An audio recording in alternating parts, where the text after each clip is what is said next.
Hello everyone. Today we are going to discuss about anaphylaxis.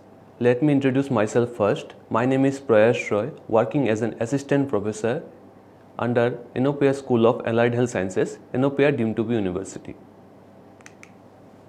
Before moving forward, I would like to discuss the learning objectives of today's sessions, and those are: define anaphylaxis, explain the pathogenesis of anaphylaxis, explain about causes and clinical features of anaphylaxis, mention the diagnostic criteria of anaphylaxis, and last but not the least, that is, outline clinical assessment and treatment process of anaphylaxis.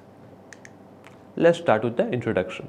So, anaphylaxis, a potentially life-threatening medical condition caused by sudden release of mast cell mediators due to exposure to any allergen or antigen. Anaphylaxis represents the most dramatic and severe form of immediate hypersensitivity reaction. Now, let's discuss about the pathogenesis of anaphylaxis. So, in case of pathogenesis of anaphylaxis, we have mainly two pathways. One is immunologic pathway and another one is non-immunologic pathway. In case of immunologic pathway, again we have two pathways, IgE dependent pathway and IgE independent pathway. So, let's discuss about first, that is the IgE dependent pathway.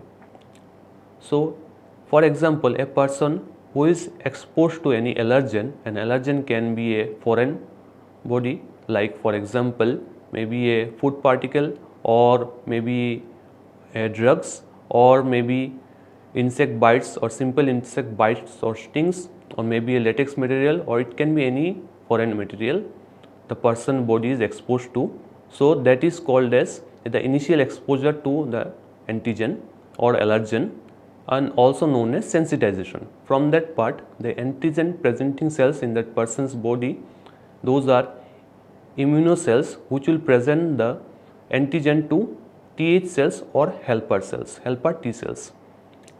From that part, the helper T cells will stimulate the B cells to differentiate into plasma cells and produce IgE antibody against the antigen. Now, the IgE antibody produced will bind to Fc eta Ri receptors, and those are high affinity binding receptors on the surface of mast cells where the IgE antibody is going to bind. Probably till this part there will be no allergic reaction, as this is the first time the person is exposed to that particular allergen or antigen.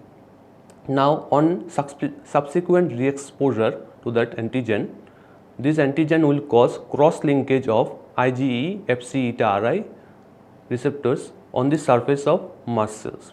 And why it is happening? Because on the surface of antigen there are multiple binding sites known as epitopes are present, and because of this the antigen will attract or pull more than one IgE Fc eta Ri complexes, and because of that there will be cross linkage, and from that part there will be inappropriate mast cell activation, which is going to be divided into two parts later on, the immediate phase and the late phase. Immediate phase will be happening within seconds to minutes, where late phase is going to take minutes to hours. In case of immediate phase, within seconds to minutes, there will be mast cell degranulation or the blasting of the mast cell, which will release the preformed mediators. The most important one here is histamine, and also there are lipid mediators like prostaglandin, other mediators like PAF, tryptase, TNF. PAF is platelet activating factor, and then TNF is tumor necrosis factor. And also in case of late phase there will be additional production of inflammatory mediators like cytokines and chemokines. All these inflammatory mediators will cause vasodilation, increase in vascular permeability, smooth muscle contraction in the airways, increased mucus production or secretion, recruitment of inflammatory cells, and ANS activation. And because of this, all these inflammatory mediators is going to cause all these types of actions in the body, and there will be generation of anaphylaxis, that is one of the most important and life-threatening medical emergency or hypersensitivity reaction. Now let's discuss about the immunologic IgE dependent pathway. Now, in case of immunologic IgE dependent pathway, there are two parts or two ways the pathway is going to proceed. One is antigen antibody complexes, that is the indirect complement activation, and another one is direct complement activation. Any of the pathway can be followed, and there will be generation of anaphylotoxins, that is C3A, C4A and C5A, and from that part again the same thing, there will be inappropriate mast cell activation and so on. Now, in case of non-immunologic pathway, which can be brought up by physical stimuli, like for example exercise, when the environment will be too cold or too hot or due to sunlight, the same thing as I have mentioned, physical stimuli will induce the inappropriate activation of mast cell, and there will be immediate phase and late phase. There will be same thing that is going to happen in case of IgE dependent pathway as well. There will be immediate and late phases. There will be mast cell degranulation, the release of preformed mediators like histamine and other mediators will cause inflammatory reactions, and then ultimately anaphylaxis. Now, let's discuss about the common causes of anaphylaxis. So, the most common are foods, most commonly peanuts, tree nuts, egg, fish, shellfish, cow's milk and wheat. Medications, most commonly antibiotics and NSAIDs, that is non-steroidal anti-inflammatory drugs. Allergen, immunotherapy. Insect bites, means insect stings, bee wasps, bees and wasps are identified. Those are idiopathic anaphylaxis. Less common, exercise, natural rubber, latex, semen, hormonal changes, menstrual factors. Topical medications like chlorhexidine, polysporin, and last but not the least, those are transfusions. In case of blood transfusions also we can see this kind of anaphylactic reaction. Now, let's discuss about the clinical manifestations of anaphylaxis.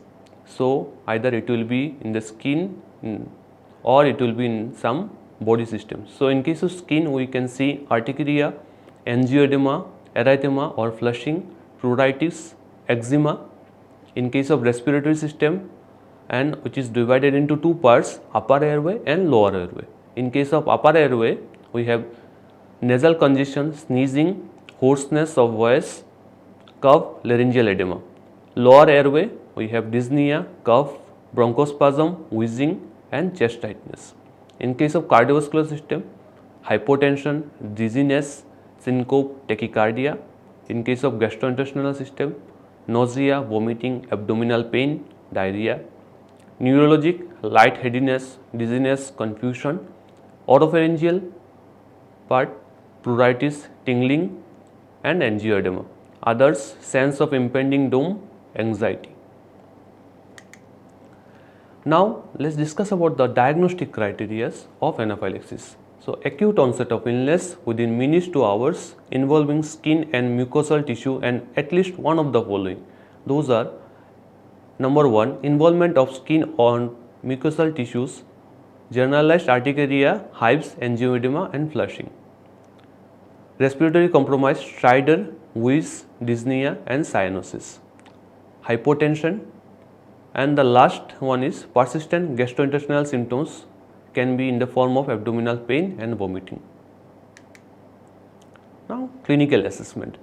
In case of clinical assessment, check all the vitals immediately. Those are: there can be a low oxygen saturation or low SpO2 levels, tachycardia can be there, hypotension, increased in the respiratory rate with dyspnea.